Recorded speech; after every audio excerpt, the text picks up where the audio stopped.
trabajo práctico, en la misma materia que vamos a ver hoy día, que son los mismos contenidos que vamos a evaluar en la evaluación sumativa, que fueron los mismos contenidos que se evaluaron en la evaluación formativa. No hay ningún contenido nuevo, no hay nada distinto a lo que ya hemos trabajado. Van a tener, chiquillos, simplemente que a partir del resumen que vamos a hacer el día de hoy, que yo voy a presentarles un tipo de resumen, un tipo de resumen, no pueden hacer el mismo claramente. Tienen que a partir de él tomar apuntes, tomar ideas, tratar de tener su cuaderno a mano y tomando ideas, las ideas más importantes de este, para que así puedan de esta manera tomar una idea, inspirarse, por así decirlo, para poder realizar su propio. Entonces, la regla número 1 aquí, chiquillos, es que su resumen, su trabajo, su resumen de contenidos no puede ser igual al que voy a presentar el día de hoy, pero tiene que tener los mismos contenidos del día de hoy, es decir, pueden ocupar algunas ideas de aquí que vamos a ir escribiendo, pueden ir tomando definiciones de las clases anteriores, buscando en internet algunas otras, ahí ustedes pueden ir tomando un poco, pero tiene que tener los contenidos que están acá. Así que, Fernanda, es con lo de esta clase, así que no te preocupes, es con el trabajo, es con lo que vamos a hacer ahora. Así que, muy atentos, chiquillos, porque con lo que vamos a hacer el día de hoy, vamos a tener que construir el resumen. Así que, hagamos la clase, hagamos el resumen, primero concentrémonos en repasar los contenidos de la prueba de la próxima semana, y con eso, al final de la clase, cuando tengan claro qué tienen que incluir, al final de la clase aclaramos las dudas de qué es lo que hay que hacer. Así que vamos a comenzar, chiquillos. Acá está la clase de hoy. Así que, chiquillos, el resumen que tienen que hacer de contenido, ya sea una ficha, ya sea un mapa conceptual, ya sea un esquema, ya sea lo que ustedes quieran, aquí yo apelo, chiquillos, que ustedes, el resumen que van a hacer es como ustedes normalmente estudian. Si no tienen una forma de estudiar que sea más que leer contenido, esto es una buena forma de empezar a ver cuál creo yo es la forma que me va a ayudar mejor a estudiar. Hay personas que prefieren hacer resúmenes, hay personas que prefieren hacer fichas con formularios, otras que prefieren hacer mapas conceptuales con harto color, con dibujitos.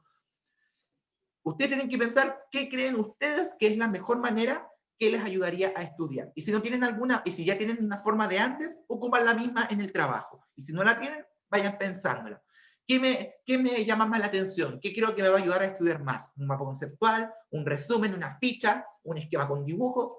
Ahí va a quedar a libertad de ustedes. Por eso, en la pauta que después al final de esto les voy a volver a mostrar, con la rúbrica, con la pauta de evaluación, tienen que ir pensando ya, a mí me gustan los mapas conceptuales porque los entiendo, o las fichas con formulitas me gustan cuando las hago color. Ahí tienen que ir pensando qué es lo que siempre les ha resultado o lo que creen que les va a resultar, porque tenemos que ir empezando a preparar, a armar una técnica de estudio pensando a futuro. Así que, en repaso de contenido, chiquillos, como saben, los conceptos que están incluidos en la evaluación sumativa son los del movimiento circunferencial. Y hay 4 grandes temas que abarcaban esta materia, estos conceptos, que son los elementos básicos del movimiento circunferencial, lo que es la dinámica circunferencial, el equilibrio rotacional y el momento de inercia. El primero de ellos, chiquillos, tenía que ver, los elementos básicos, tienen que ver, chiquillos, con lo que son los conceptos de velocidad tangencial y angular y aceleración centrípeta. Dinámica circular es la que hacía referencia, chiquillos, con fuerza centrípeta y fuerza centrífuga. Equilibrio rotacional, cuando hablábamos del torque, y momento de inercia era este estado de reposo que el cuerpo se impedía girar. Todo eso, chiquillos, lo vamos a ir haciendo. Y aquí, chiquillos, es donde ustedes también van a formar parte. Yo no voy a decirles nada del resumen. Yo voy a ir abriendo, voy a ir pinchando las distintas partes de este mapa conceptual y vamos a ir entrando a distintas salas, por decirlo, donde los cuadros van a estar en blanco y van a salir algunos conceptos. Voy con ustedes ir construyendo este mapa conceptual para que también así yo vaya viendo cuántos se acuerdan. Así que, y también les va a ayudar a ustedes a ir construyendo el mapa para ir haciéndose una idea de qué me falta, qué tengo que reforzar. Así que, vamos entonces primero a los elementos básicos del movimiento circunferencial. Aquí, chiquillos, como es un mapa conceptual, no debemos escribir tanto, no debe ser una definición tan extensa, no tiene que ser tan cuadrada, también puede ser una definición que se adapte a ustedes. Por ende, Chiquillos, ¿quién recuerda más o menos qué significa que un cuerpo esté moviendo, podamos determinar su velocidad angular o rapidez angular? Podemos ocupar cualquiera de los dos conceptos. Pueden abrir micrófonos, chiquillos, pueden escribir en el chat, como ustedes prefieran. ¿Qué recuerdan, chiquillos, que es la velocidad angular? La velocidad que estaba presente en este movimiento circunferencial.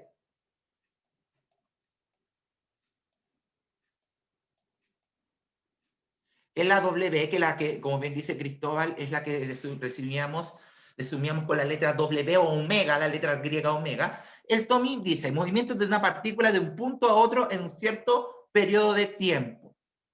Sí, pero le vamos a agregar a lo que dice el Tommy, vamos a tomar lo que dice el Tommy, movimiento, vamos a escribirlo aquí en el, vamos a tomar un color que se vea, eso sí, vamos a tomar, a ver si se ve este, y sí, veamos, no se ve mucho la verdad cuando se borra, veamos este de acá, tampoco, dejémoslo en, a ver, en amarillo se ve. Entonces, movimiento de una partícula, y lo vamos a agregar, le faltaba ahí el Tommy una palabra, el movimiento de una partícula en trayectoria circular en un cierto tiempo. Vamos a agregar eso como definición de movimiento circular, que era el movimiento de una partícula en trayectoria circular en un cierto periodo de tiempo. Es decir, como bien dice el Tommy, corresponde al movimiento de una partícula, y vamos a agregar ese detalle que es muy importante, que es una trayectoria circular, o sea, trayectoria circular en un cierto periodo de tiempo, que la definíamos con la letra W y que la definíamos como el desplazamiento angular en el tiempo.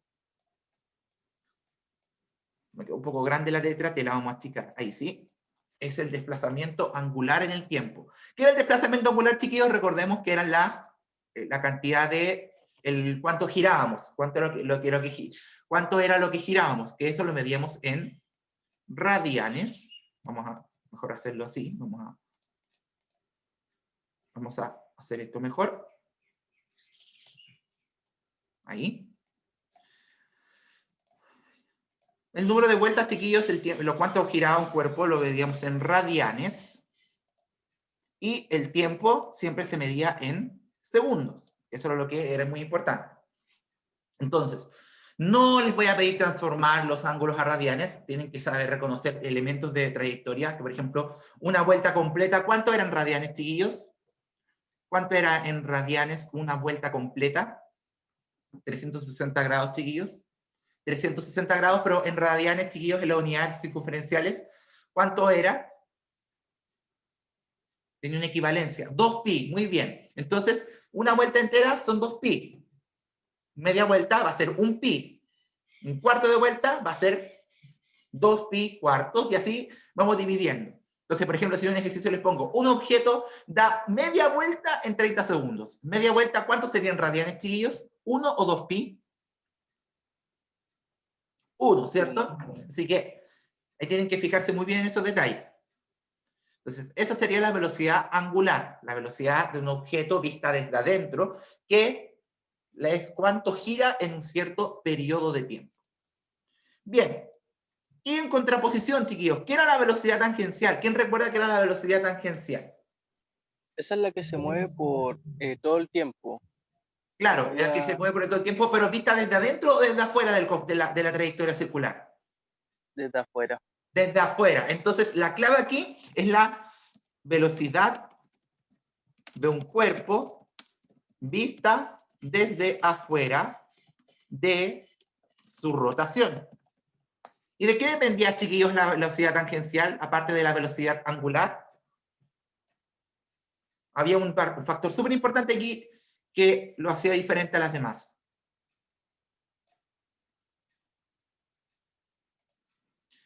¿Qué hacía que la velocidad tangencial cambiara? ¿Qué hacía que algo visto desde afuera se viera más grande o más chico? ¿Alguien recuerda eso, chiquillos? ¿Tu partícula? La partícula, pero ¿qué variable del movimiento si la cambiábamos hacía que la vuelta se viera más larga, si eran círculos?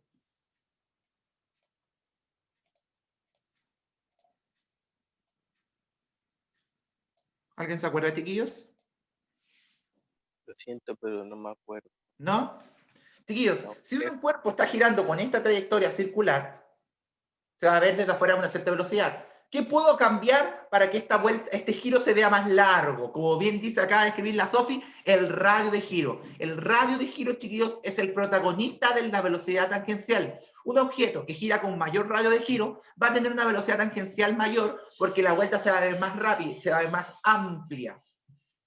Entonces, la velocidad tangencial, chiquillos, la tenemos que definir con la velocidad de un cuerpo vista desde afuera, y que va a depender netamente del radio de giro, es decir, un radio más grande de giro nos dará la impresión de que el cuerpo gira más rápido. Y la fórmula, que recordemos, chiquillos, era la velocidad angular por el radio. David también lo dijo, muy bien ahí, David. ¿Y qué unidad de medida tenía la velocidad tangencial, si era una velocidad vista desde afuera, y tenía una letra que ya conocemos, una P? ¿Qué unidad de medida tiene la tangencial, chiquillos? ¿Y? Metros partido por segundo. Muy bien, Sofía. Metros partido por segundo, porque como es una velocidad en un punto visto desde afuera, la velocidad tangencial se mide en las mismas unidades, chiquillos, que el movimiento lineal. Entonces, vamos marcando diferencias. La velocidad tangencial es la velocidad de un cuerpo que está vista desde afuera, que es cuando pasa frente a nosotros. Mientras que la angular, chiquillos, es la velocidad vista desde adentro, cuando el cuerpo está girando una cierta trayectoria en un cierto periodo de tiempo. De la aceleración centrípeta podemos decir muchas cosas, chiquillos, pero hay una que nosotros inmediatamente podemos identificar por el nombre de esta, que es el centrípeta. ¿Qué nos indica la aceleración centrípeta? ¿Hacia dónde apunta esa aceleración centrípeta?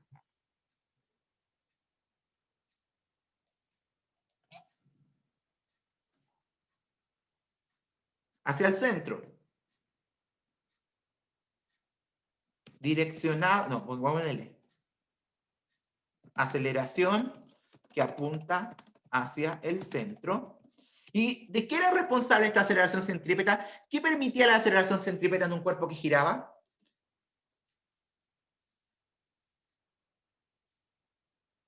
¿Cuál era el rol de la aceleración centrípeta, chiquillos, en el movimiento circunferencial?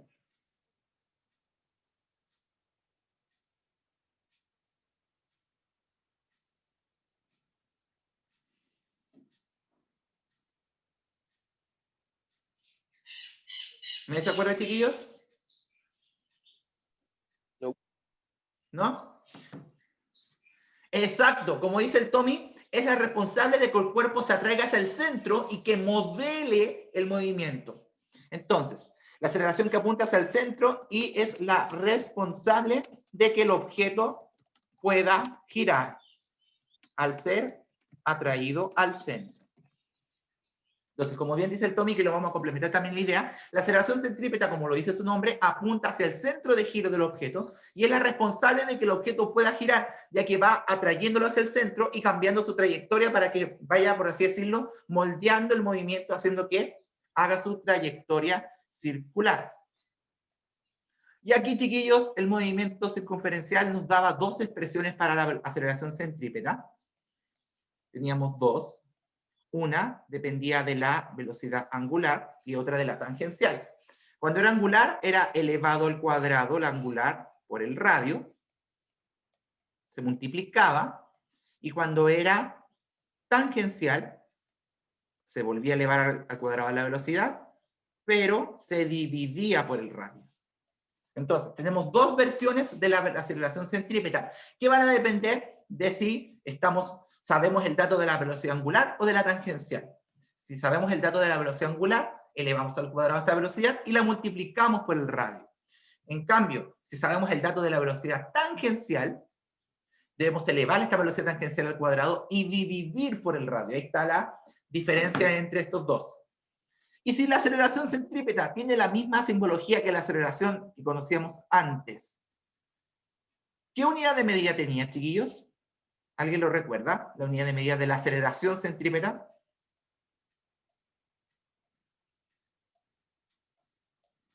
Metros partido segundo al cuadrado. Muy bien, Martín y Enzo. Se entiende que obviamente el chat del Zoom no deja hacer el elevado al cuadrado, pero se entiende que era metros. De hecho, yo no sé cómo, ya se me ocurrió la idea de escribir el cuadrado aquí.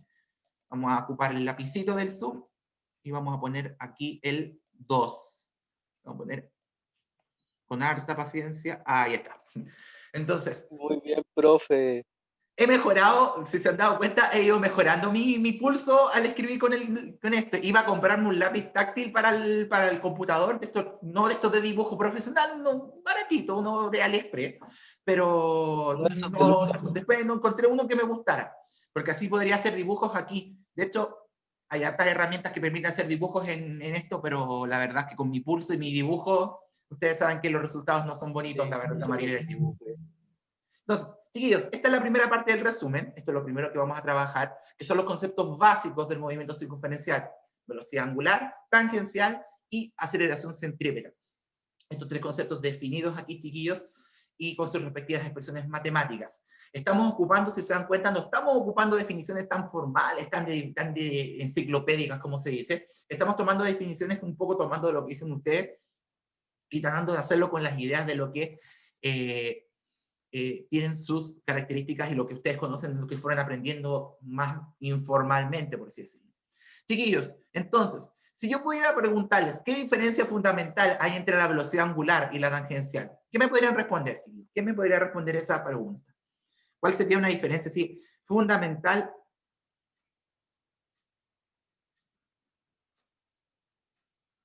entre uno y otro? Entre angular y tangencial. ¿Cuál, podríamos decir a grandes rasgos, la gran diferencia entre esto?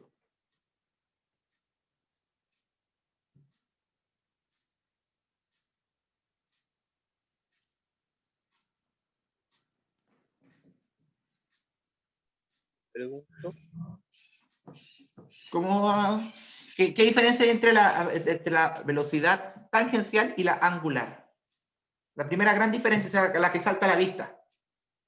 Que una es por tiempo y la otra es porque está a velocidad constante. Claro, un poco tiene que ver eso. Y también lo que dice, o sea, una depende del tiempo y la otra depende de la distancia hacia el radio, como dice el Tomás. Y la Sofi también dice que la velocidad angular es vista desde adentro y la tangencial desde afuera. Esas dos cosas, chiquillos, recuérdenlas. La velocidad angular depende del tiempo, vista desde adentro, y la tangencial depende de la trayectoria del radio de giro y es vista desde afuera. O sea, perfecta pregunta de evaluación sumativa. Las diferencias que podemos señalar entre velocidad angular y tangencial tienen que ver con eso. Una es vista desde adentro, otra vista desde afuera, una depende del tiempo y la trayectoria, y la otra depende del radio de giro. Y podemos ir teniendo distintos conceptos que tenemos que ir teniendo en consideración respecto a estos. Bien, eso es la primera parte del resumen. Recuerden que está siendo grabado, chiquillos, y esta clase va a ser subida el día en la tarde. Así que para que no se les vaya a olvidar, revisarla después, porque eso les va a ayudar a identificar más cosas que se les pueden haber pasado, que no hayan retenido, que no hayan tomado apuntes. A saber que acaba de hacer una pregunta que va a estar en una prueba, lo sabemos, gracias. Sí, ustedes saben que de repente yo les tiro mis datitos y mis indirectas de preguntas, así que vayan ahí prestando atención, esas preguntas que pueden servirles para la evaluación sumativa. Bien, borramos acá, chiquillos, nos vamos al segundo tema, que ahora sigue ver lo que es la dinámica circunferencial. Ahora vamos a recordar lo que son las fuerzas centrípeta y centrífuga. Y recordar ese dilema que la fuerza centrípeta era o no una fuerza real, que recuerdo perfectamente cuando Renato lo mantuvo en suspenso varias clases antes de comentarles que si era real o no esta fuerza centrífuga. Así que borramos aquí, chiquillos, regresamos y nos vamos, chiquillos, al segundo punto, al segundo tema dentro de este resumen, que corresponde a dinámica circunferencial. Que no es más, chiquillos, que tener que recordar los dos conceptos que nosotros sabemos de fuerza centrípeta y fuerza centrífuga. Si la aceleración centrípeta, chiquillos, era la responsable que el cuerpo girara, la fuerza centrípeta va a ser la relación, esto lo voy a escribir yo porque ya teníamos una idea de la aceleración centrípeta, la relación entre la masa en rotación y la, ¿cómo decirlo? Y la aceleración que permite que ésta gire.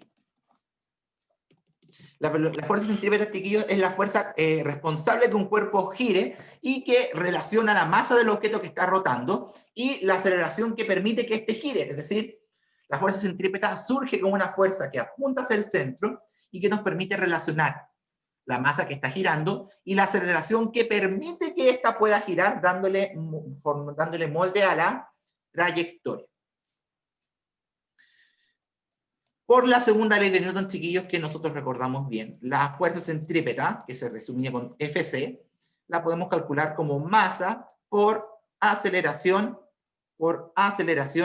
centrípeta. Masa por aceleración, en este caso la aceleración centrípeta. Donde la aceleración centrípeta, chiquillos, la que aparece acá, donde esta aceleración centrípeta, puede ser en versión angular o en versión tangencial, en cualquiera de las dos. Entonces, si les piden calcular la fuerza centrípeta de un objeto y no les dan directamente la aceleración de esa rotación, pero les dan otros datos, como son la velocidad angular y el radio de giro, calculan primero la aceleración centrípeta con alguna de las dos expresiones que vimos antes, y cuando la tengan, tienen su aceleración centrípeta y la multiplican por la masa.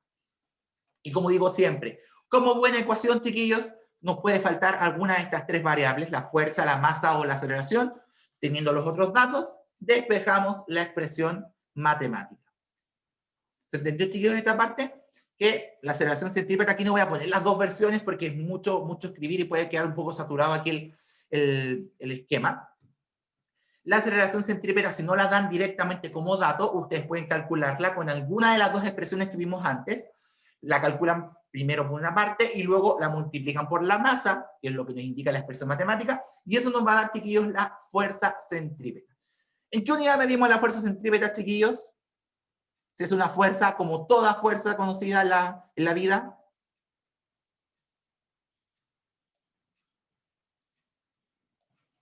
En N. ¿N de qué? De Newton. Muy bien. Como toda fuerza que se diga, que se exprese como tal, mantiene la regla de que es medida en Newton. Así que eso no va a cambiar en nada. Sigue siendo fuerza. Renato, ¿estás por ahí?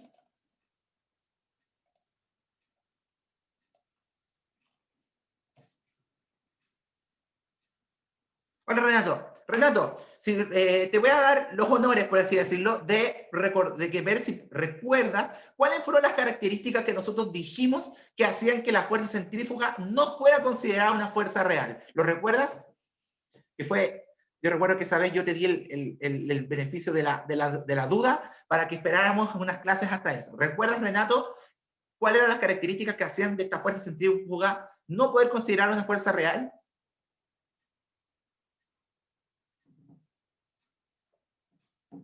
Pobre Renato. Pero acuérdate, había algo que Newton decía para que una fuerza fuera real.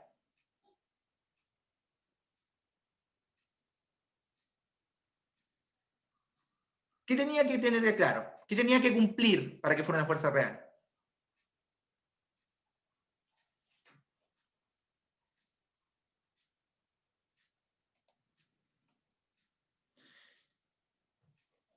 Ya, Renato lo intentó recordar y los demás chiquillos también le ayudaron.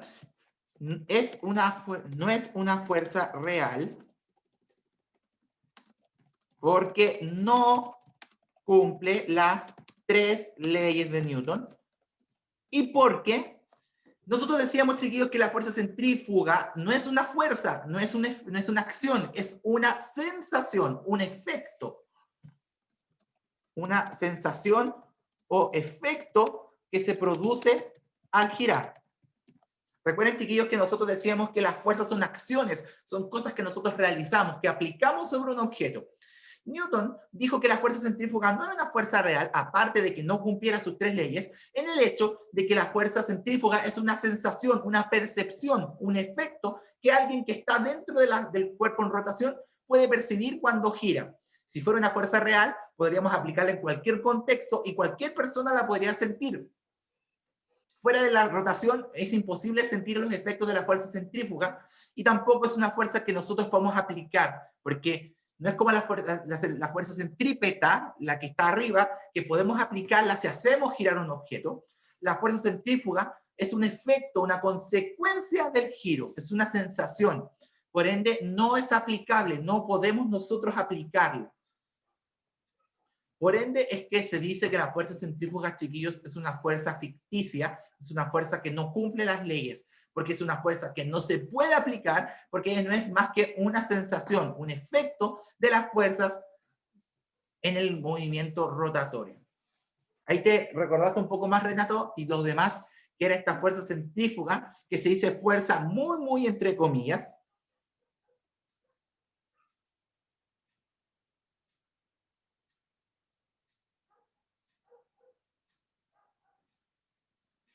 Así que, ¿sí? Ya, genial. Y los demás, chicos, tener claro esto, que estos puntos que hacen, que fue una pregunta también de la evaluación formativa, los puntos que hacen que las leyes de Newton permitan explicar que la fuerza centrífuga no es una fuerza real, porque no cumple las leyes por una parte, y por otro lado Newton señalaba que era una sensación, un efecto, una consecuencia de la rotación, no es algo que se aplicara. Es decir, ya la base de decir que alguna fuerza es una fuerza no se estaba cumpliendo, porque al ser una sensación, no es una acción, inmediatamente queda apartada, queda fuera de la definición de fuerza real. Así que ahí tenemos las razones bien en general para decir que la fuerza centrífuga no es una fuerza real, sino una fuerza ficticia, un efecto, una sensación en el movimiento rotatorio. Bien, chiquillos, claro con esto, pasamos al tercer punto, ya nos quedan unos poquitos nomás, nos quedan 2 puntos nomás, vamos a ir apurando un poco para que Déjeme copiar un poco, tan por largo. favor. ¿Cómo, Tomás? Déjeme copiar un poco, por favor. De todas maneras, Tommy, se está grabando la clase, si algo que se te falta, en la tarde se va a subir al canal, por si te llega a faltar algún punto. Bueno. ¿Ya? Pero de todas maneras, chiquillos, comentarles que ahora vamos a seguir con lo que es la inercia y equilibrio rotacional, es decir, vamos a entender los conceptos de torque, que es el efecto que nos permitía girar, y el equilibrio rotacional, que era la condición que permitía que un cuerpo estuviera en equilibrio y no girara para un lado o girara para el otro. Así que vamos a avanzar, chiquillos, vamos a regresar y nos vamos a lo que es el equilibrio rotacional. El torque, chiquillos. ¿Alguien recuerda cómo definíamos el torque? ¿Qué era el torque en el movimiento circunferencial?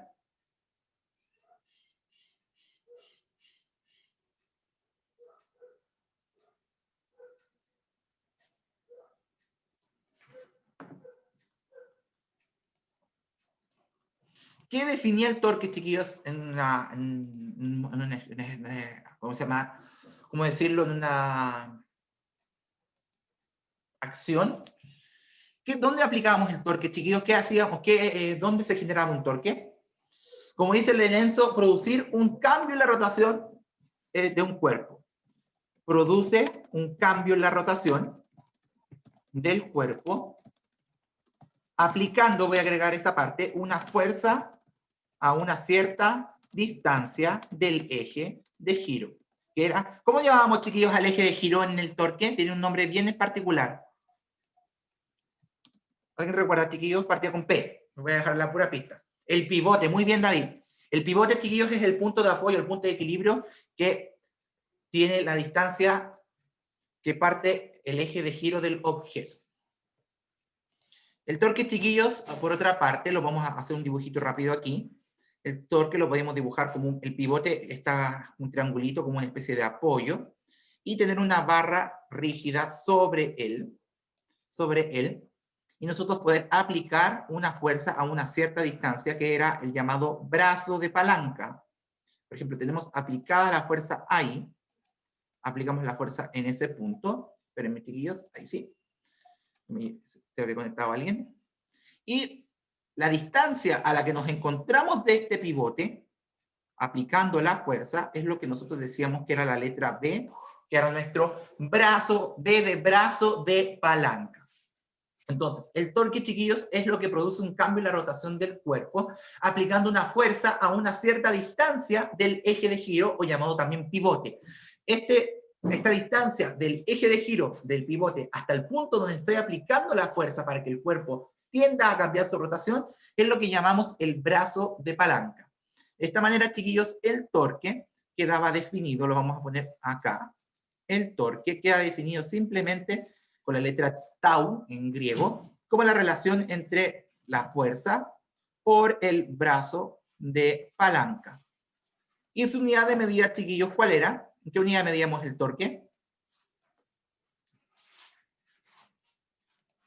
Si la fuerza la medimos en Newton, y, como dice el Martín, en Newton por metro, porque es Newton de distancia, de fuerza, perdón, y M de brazo de palanca. Newton por metro es la unidad de medida.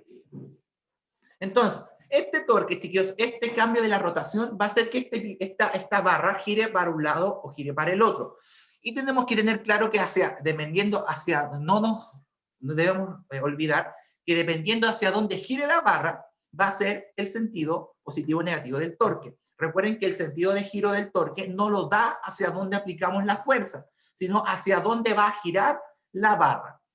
En ese sentido, chiquillos, valga la redundancia, teníamos dos torques, un torque positivo y un torque negativo. ¿Cuándo era positivo el torque?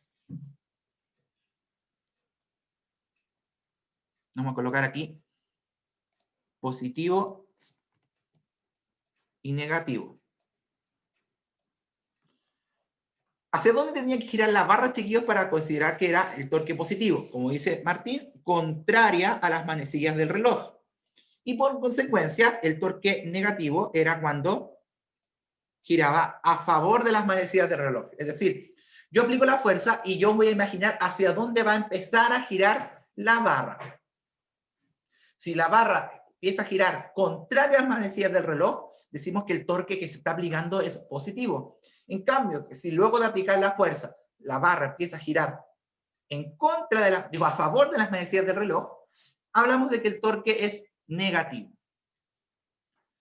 Y recordemos también, chiquillos, que el peso de un objeto también puede generar torque. Es decir, si yo me siento arriba de una banca o arriba de una barra rígida, como la de esta situación, mi peso, que siempre apunta hacia abajo, va a aplicar un torque también. Pero depende hacia dónde gire la barra, es que mi peso va a hacer que el torque sea positivo o negativo. Cualquier fuerza que se aplique sobre la barra, una fuerza externa o el peso de un objeto o de una persona, van a generar torque, porque todos esos casos tienen una fuerza aplicada a una cierta distancia del pivote, hacia donde gira la barra, positivo o negativo. Tommy, era positivo el torque cuando la barra, luego de aplicar la fuerza, giraría en contra de las manecillas del reloj. Es decir, si tú aplicas la fuerza y ves que la barra giraría contraria a las manecillas del reloj, el torque es positivo. Si gira a favor, es negativo. Chiquillos, ¿cuándo no se hacía torque? ¿En qué situaciones no teníamos torque? ¿En qué situaciones no podíamos hacer girar esta barra? Eso también fue una pregunta de la evaluación formativa. Cuando la barra estaba en el centro. Cuando estaba puede ser, pero hay otra situación. Si había un lugar donde si aplicamos el torque no había torque.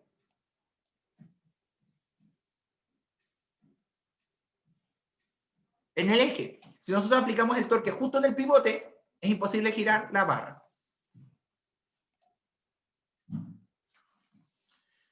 Para que un objeto, por otra parte, chiquillos, se diga que está en equilibrio rotacional, la suma de todos los torques, ¿cuánto debe dar, chiquillos?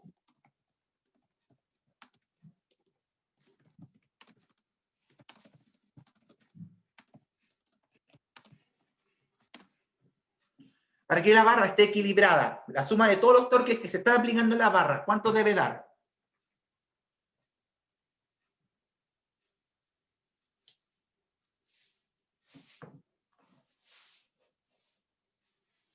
¿Alguien se acuerda, chiquillos? ¿Cuánto deben sumar todos esos torques para que la barra no se mueva para ningún lado? Se mantenga equilibrada. Podemos lograr ese equilibrio rotacional. 0. Muy bien, Sofía y David. Es igual a 0. Es decir, si yo aplico torques por distintos lados de la barra y logro que todos estos sumen 0, la barra no se va a girar para ningún lado, ni en favor ni en contra de las manecillas del reloj. Eso va a producir que haya un equilibrio. Es decir, vamos a poder lograr que esta barra rígida se mantenga equilibrada y no se cargue para un lado o se cargue para el otro. Es decir, es como lo que pasa, por ejemplo, en un sub y baja. Si logramos que las dos personas arriba del sub y baja equilibren sus torques por ambos lados, vamos a producir que el sub y baja no vaya ni para el lado de una persona ni para el lado de otra. Es decir, que el torque de uno es igual al del otro y se compensan, que era también una de las preguntas que aparecían en la evaluación formativa. Entonces, Pero, profe, si en un sube y baja, si las dos personas se quedan quietas, ahí estaría el equilibrio. si es que logran equilibrar sus pesos, digo, sus torques, perdón.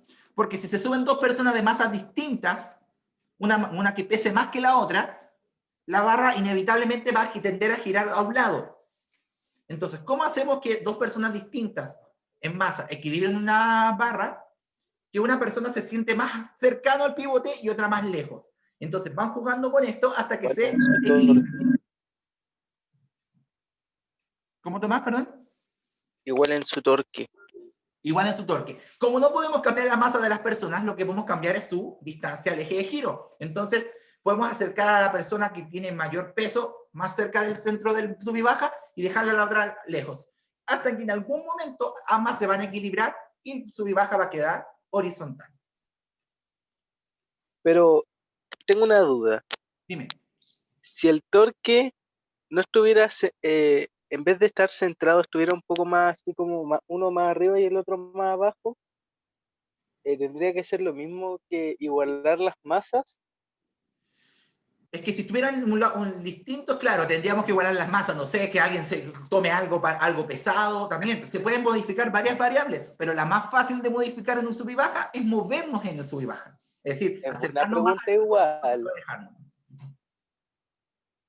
¿Cómo, Le hice Tomás? una buena pregunta. Le hice una buena pregunta. Sí, es muy buena pregunta esa, porque tenemos que tener claro que no solamente cambiar la posición puede afectar el torque, también podemos cambiar la masa. O sea, podemos suponer cosas como las antiguas balanzas, estas que eran como el signo del zodiaco, que eran así. Si uno ponía más por un lado, podía lograr que se fuera por un lado. Entonces, cuando se equilibraba, quedaba horizontal.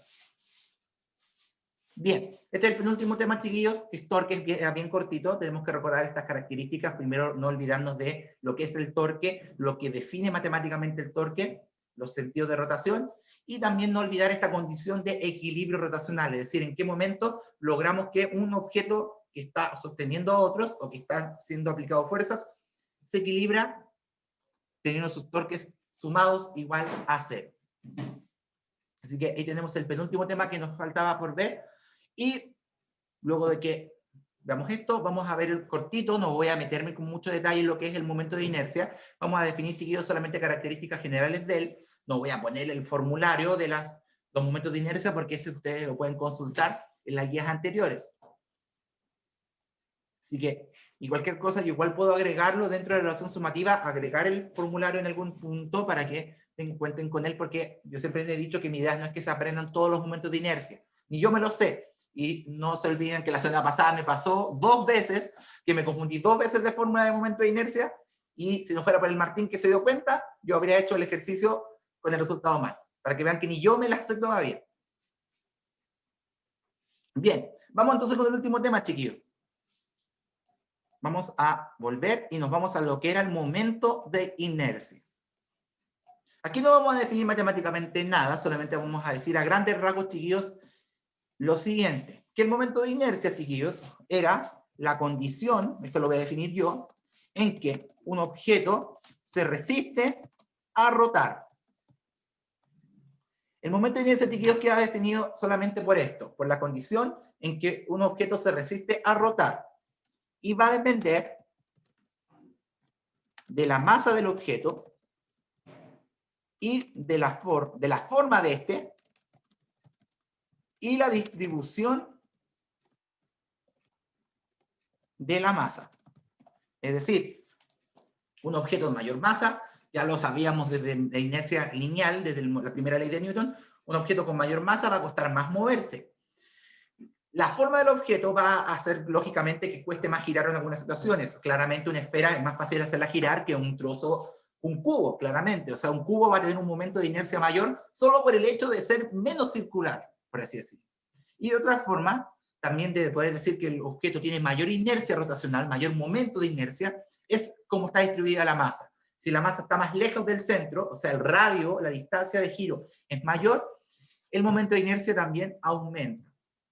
Podemos, tomando un poco la idea de lo del torque que habíamos recién con Tomás, modelar estos puntos, es decir, podemos aumentar la masa de un objeto, podemos cambiarle la forma, la distribución de la masa y cómo hacerlo girar también.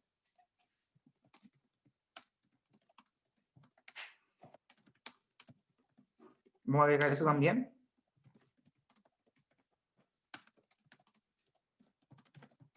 Entonces, la forma en que gira y su eje de giro también influyen en su inercia rotacional. Recordemos el ejemplo clásico de la barra rígida, que no es lo mismo que la hagamos girar con el eje de giro pegado a su esquina y esté con el eje de giro en el centro, porque va a dar una vuelta más amplia y va a costar más hacerla girar que cuando la hacemos girar en el centro de su longitud. Tommy, lo explico al tiro, voy a dejar tu pregunta pendiente, porque ahora como ya estamos por terminar, voy a explicar nuevamente las pautas del trabajo, para que lo sepan bien bien. Ok, esta es la definición entonces de momento de inercia. Recordar, chiquillos, que es la resistencia a que un cuerpo gire, que va a estar dependiendo de su forma, su masa, la distribución de cómo esta está distribuida la masa en el objeto, y también la forma en que tiene para girar y dónde está apoyada para hacer su eje de giro. Y ahí es donde entran todas estas fórmulas de momento de inercia de distintos objetos, porque cada uno se modela según su capacidad o resistencia para que el cuerpo gire.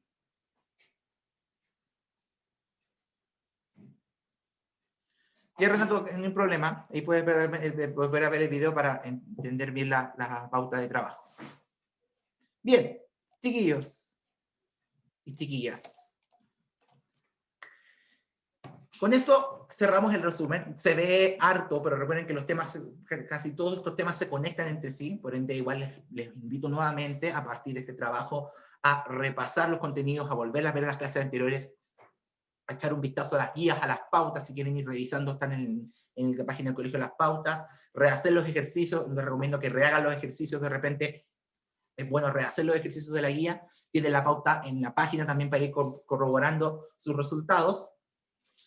Y, importante acá, esto es el resumen que yo he hecho con ustedes. Su resumen puede incluir algunas de estas definiciones, que pueden ser algunas definiciones más complicadas de resumir, pueden incluir las mismas, pero el formato del resumen no debe ser el mismo. A eso me refiero en la pauta que el resumen no debe ser igual al que hice yo. Es decir, no pueden hacer un mapa conceptual exactamente igual al que hice yo. Pueden tomar los conceptos, pueden tomar las ideas, algunas definiciones que les gustaron como quedaron descritas aquí, agregarlas a su resumen, pero estructurar este resumen de otra manera, ya sea el resumen tradicional, un mapa conceptual, un esquema, un formulario, una ficha resumen, como ustedes les acomode. Si hay algunas definiciones que creen que las pueden extender más o sea, profundizarlas más y quieren agregarla a su formulario, a su resumen, pues bienvenido sea. La clase, chiquillos, termina esta clase. Espero que Zoom me haga el archivo de la retransmisión y lo subo inmediatamente. Lo hice ayer con los primeros segundos medios, que apenas, pues como Zoom, después de que yo cierro esta clase, me guarda la retransmisión. Espero que Zoom lo haga, consideren que mi computador se demora. Y yo creo que no más allá de las 2 de la tarde va a estar ya subido este archivo y esta clase al canal de YouTube. La evaluación sumativa, Sofi, es la próxima semana. La evaluación sumativa es la próxima semana, así que por eso también es que el trabajo se le dio este plazo para que puedan ahí hacerlo. Por eso es que el plazo de entrega era hasta este viernes, para que pudieran alcanzar a resumir, yo les alcanzara a revisar y con eso pudieran estudiar. Si es un resumen simple, sin mucha creatividad, la nota será más baja. No. Les voy a mostrar la rúbrica. De todas maneras, esta rúbrica está en el link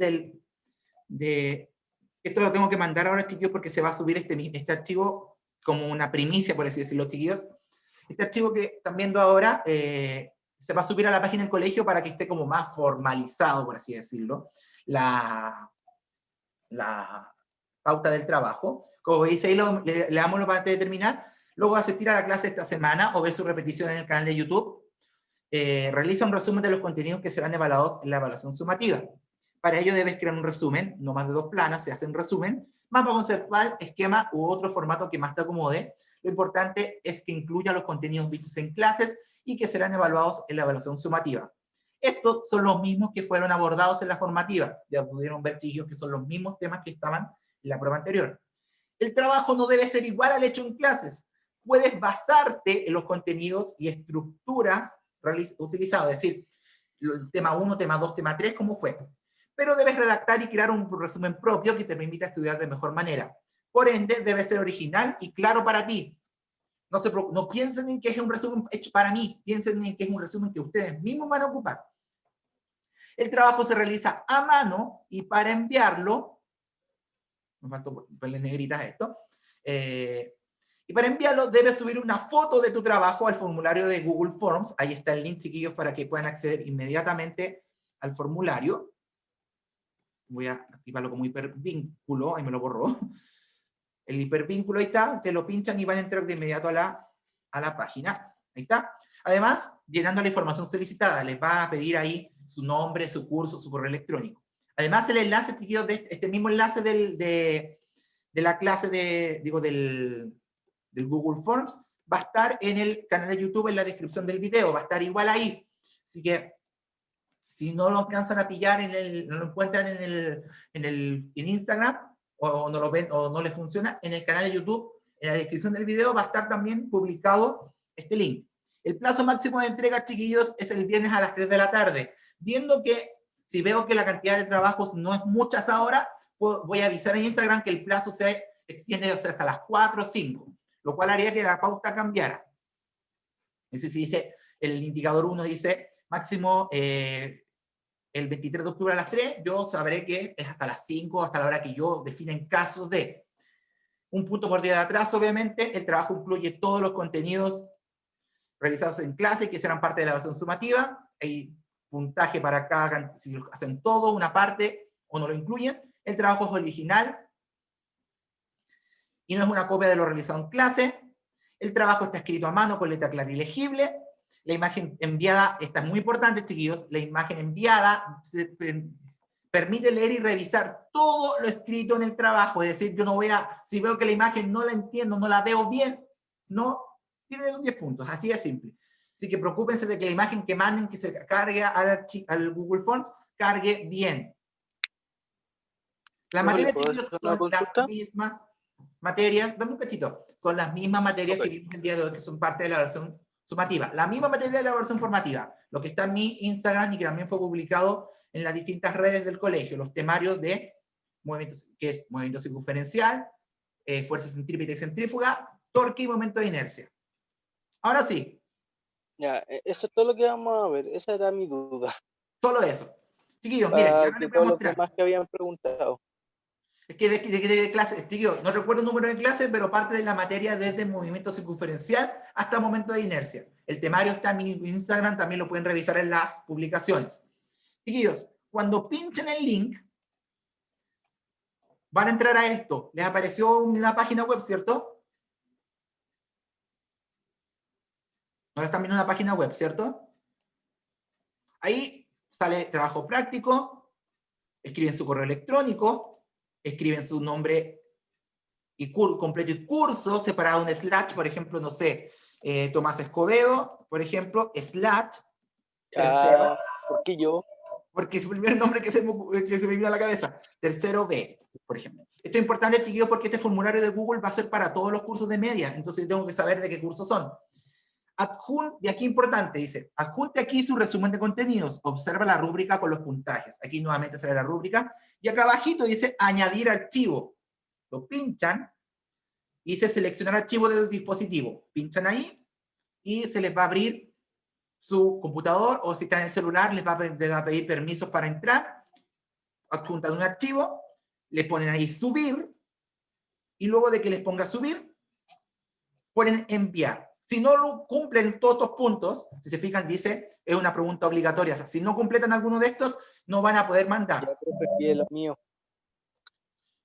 Entonces, cuando le pongan enviar, aquí les va a aparecer, su respuesta fue enviada, y les va a llegar al correo una copia de lo que enviaron. Y dice, se enviará una copia de tus respuestas por correo electrónico a la dirección que coloquen.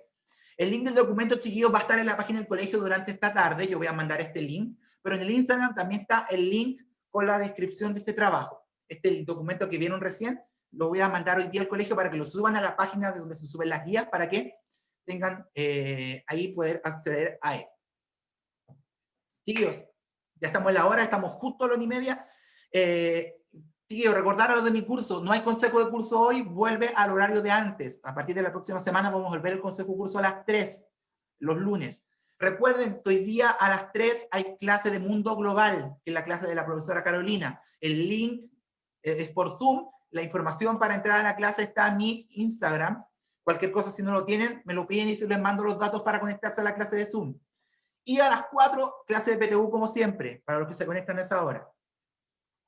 Así que, chiquillos, dejamos la clase hasta aquí. Cualquier duda con el trabajo, por favor, me la hacen saber por el Instagram o de la manera que sea mejor. Sabri, ¿qué pasó? Me equivoqué. Ya, no te preocupes. Eso pasó. No te preocupes. Sí, la clase de la profe Caro es para los terceros, para A y B, para que se conecten también. En mi Instagram está la información para conectarse a la clase de Zoom, para que no se les vaya a ir. Así que, chiquillos, nos vemos la próxima semana y harto ánimo en este trabajo. Cualquier duda me avisan. Y estamos en contacto. Así que cuídense mucho, que estén súper bien y nos vemos el próximo miércoles. Y nos vemos a la tarde los que están en PTU. Así que eso, chiquillos, que estén bien. Chao, chiquillos.